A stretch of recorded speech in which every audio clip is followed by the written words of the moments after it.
Attention all Americans, we are anonymous. In early December of 2012, a crazy person in Connecticut went to a school and killed 20 school children and a number of adults.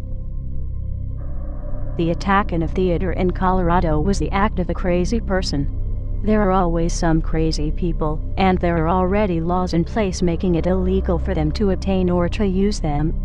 It is illegal to take a firearm into a school or a theater. It is illegal to kill people, yet these laws did not stop these events because criminals do not obey the law. Only law-abiding citizens obey the law, and the law-abiding citizens are not the problem. Connecticut is the 4th highest gun control state in the country, and it's very hard to get a gun.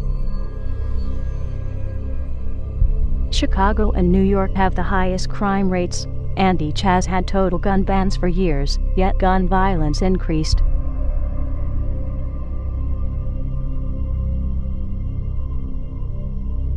Mexico has a total gun ban for all citizens, but in the last 3 years, more than 55,000 people have been killed by guns because only the drug cartels and criminal government have them.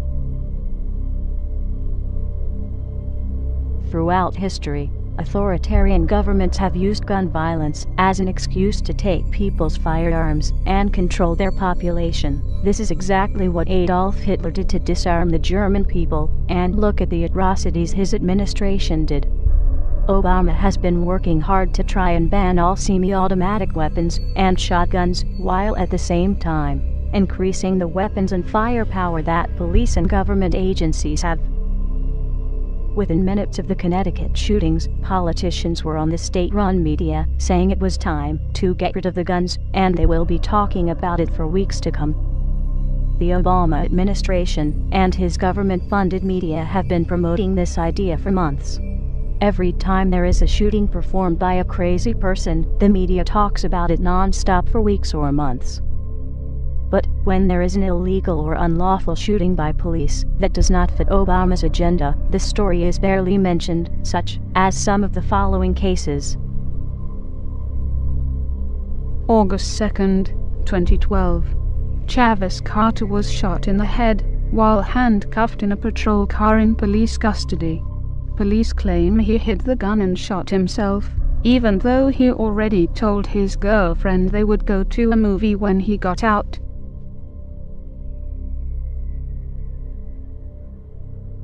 January 2009. Bart police officer Johannes Messel shoots and kills a handcuffed, restrained, unarmed man, while multiple other police officers are around.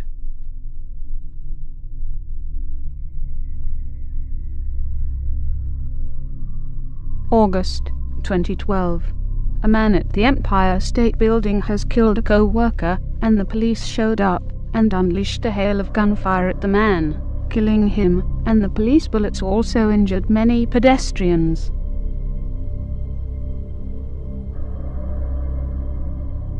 July 2012. Some protesters demand answers from police about why they shot a man in the back.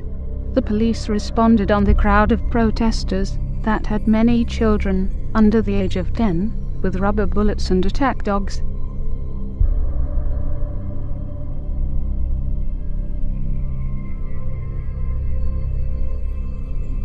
These stories got barely a whimper out of the press, and certainly did not get the coverage of several weeks, even though they are just as newsworthy.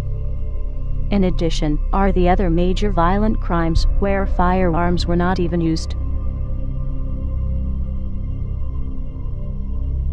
August 2007, Connecticut. In a home invasion, a wife and 2 children were murdered. The wife and youngest daughter were also victims of sexual assault. Only the husband survived, and he was badly beaten.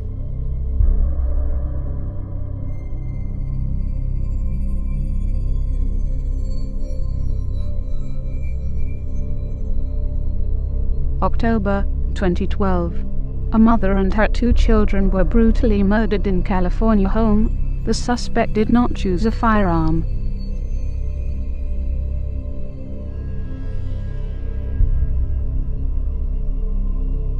October 2012. 2 children were found stabbed to death when their mother returned home. The suspect was the children's nanny.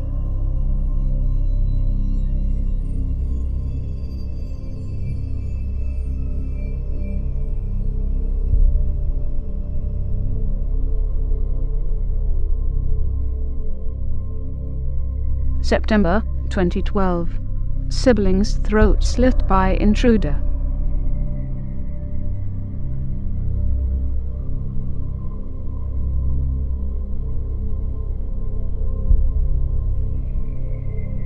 The press also hardly mentions the cases where guns were used by law-abiding citizens to save lives to avoid being raped or killed.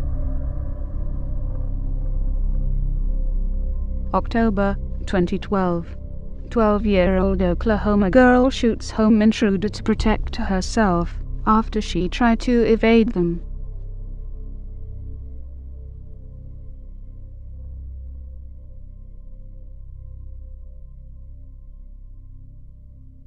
January 2012. 14-year-old boy kills intruder when a gang of 4 men break into his house, where he was alone with his 17-year-old sister.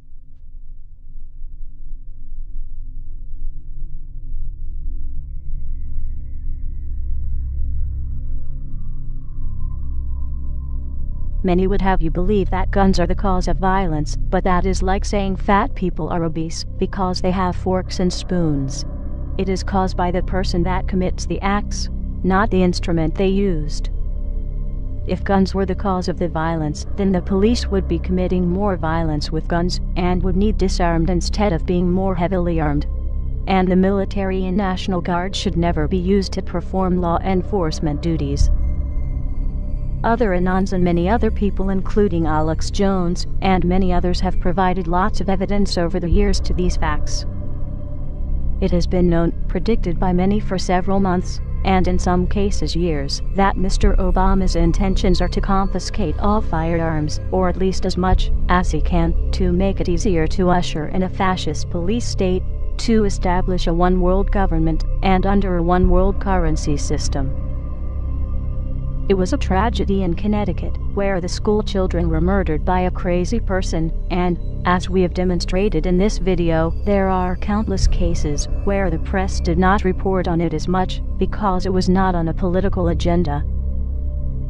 How dare Mr. Obama soil their memories, and who they were, and are, by using this and other events for his own purpose. Guns have been used to save lives, and could have been used to save other people. Mr. Obama would have you believe that guns are the cause of these crimes that CNN, Fox, and the rest of mainstream media talk about so much, but it is hardly mentioned when the crimes are committed by authorities that are ever increasingly armed. Mr. Obama will tell you he needs to get guns out of the hands of criminals, but he will be taking them out of the hands of law-abiding citizens, while the criminals will still have them, and will have other means of inflicting harm. The law-abiding citizen will be helpless. Those that were saved by guns will become victims. And those that could have been saved by guns will have that history repeated, as others end up raped and murdered.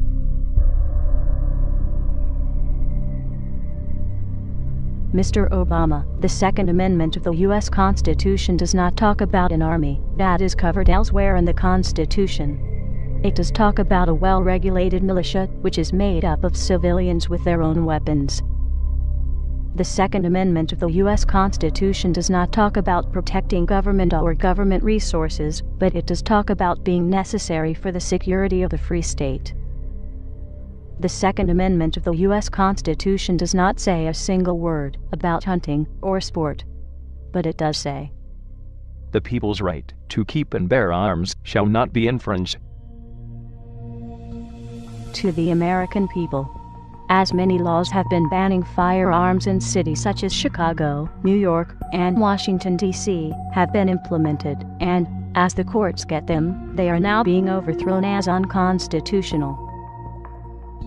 Even if they were not ruled on, they are an infringement to your Second Amendment rights, and you have no obligation to obey it, and the courts have no obligation to enforce it.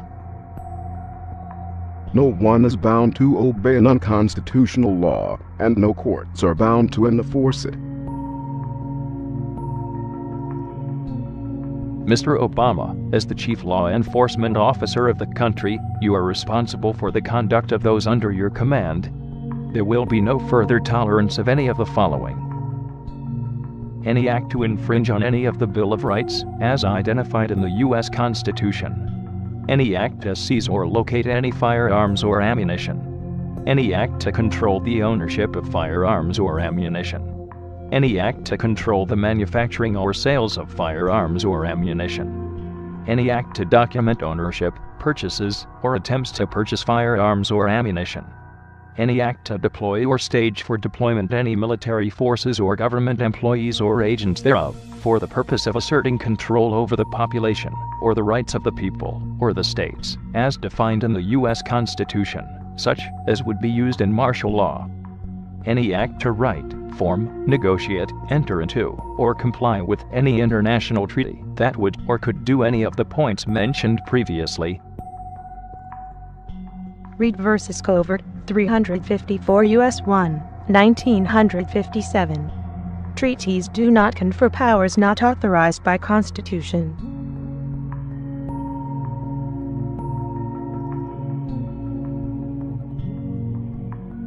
Any action taken by you to attempt to perform those acts, or similar acts, as interpreted by the American people, or any attempt by you to skirt your responsibility to the true office of the presidency, will be viewed by many people as your willful act of insurrection and treason against the American people, as those acts would be willful disregard of your oath of office. Any further attempt by you, your administration, law enforcement, or those under authority of the presidency to perform or assist in performance with any body attempting such acts will be viewed by many people as your willful act of insurrection and treason against the American people, as those acts would be willful disregard of your oath of office.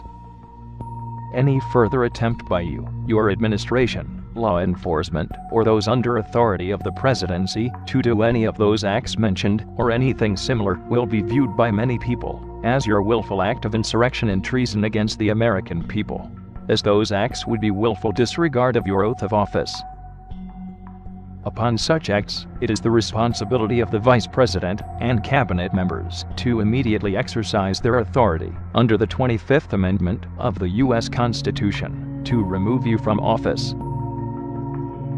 Failure of such act may be viewed as an act of insurrection and treason by the Vice President and Cabinet members, as such failure would be willful disregard of each of their oath of office. Upon failure of the Vice President and Cabinet members to perform such duty of your removal, it then falls on Congress to immediately force your removal by legal means. Failure of any member of Congress to perform such duty, or to hinder it in any way, will be viewed by many people as an act of insurrection and treason against the American people, as such failure would be willful disregard of each person's oath of office. Upon failure of the Congress to perform such duty, it will be the responsibility upon the United States Supreme Court for failure to act in past or present to rectify said situation, and as such will be viewed by many people as an act of insurrection and treason against the American people, as such failure would be willful disregard of each Supreme Court justice's oath of office. Upon failure of all the aforementioned bodies to perform such duty, it will be the authority and duty of any and all members of the United States Armed Forces to remove the President, Vice President, Cabinet members, and members of Congress, and the U.S. Supreme Court justices from power by military force. Failure by all military members to perform such duties will constitute as an act of civil war against the American people by said authorities. This video has links to other sources. This is for news and education reasons, and so falls under fair use. But no doubt, some people will try and have it removed.